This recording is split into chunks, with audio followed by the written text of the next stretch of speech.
At dahil 8:20 pa ng gabi yung night run ko ngayong araw na to, nag-ikot-ikot muna ako dito sa Tel Aviv at natagpuan ko nga tong fish and chips sa Jaffa Port. Ito yung magiging last meal ko bago ang takbo ko, pero hindi ako sure kung tama ba tong pagkain na to at hindi maapektuhan yung sikmura ko while running.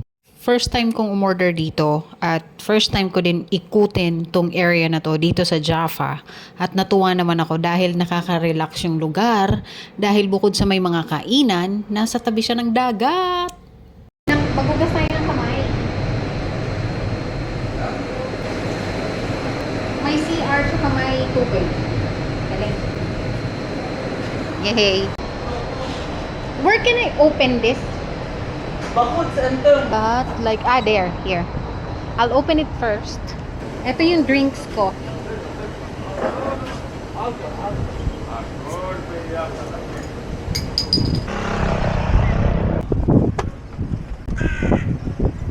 Guys, ito na yung order ko. Kain tayo. Oh, ito yung drinks ko. Malt drink. Tapos, ito yung fries. Ay, ito pala, 10 shekels. Ito yung fries, 15 shekels. Tapos, Tapos, ito yung calamares, tsaka shrimp, 55 shekels. So, let's eat. Thank you, Lord. Amen. Let's eat. First time kong kumain dito sa kanila. 80 shekels lahat. Mahal, di ba? Cheers.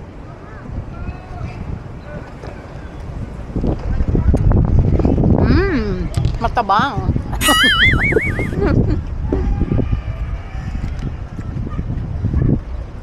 Gumagalaw yung ano? Baka tumahog. Sayang yung 80 shekels. Lasang pusit na, ma'am. Sayang walang suka. Ito lang yung mga sauce nila. May lemon. Hipon. Saka natin.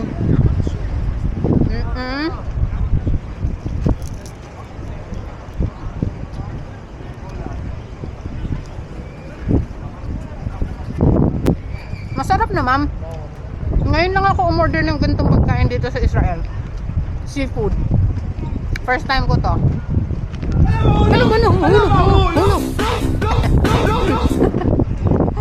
Ang hangin kasi. Ayan yung lugar ko, guys. Ayan o. Ayan pa, guys. Cheers, guys, for long life.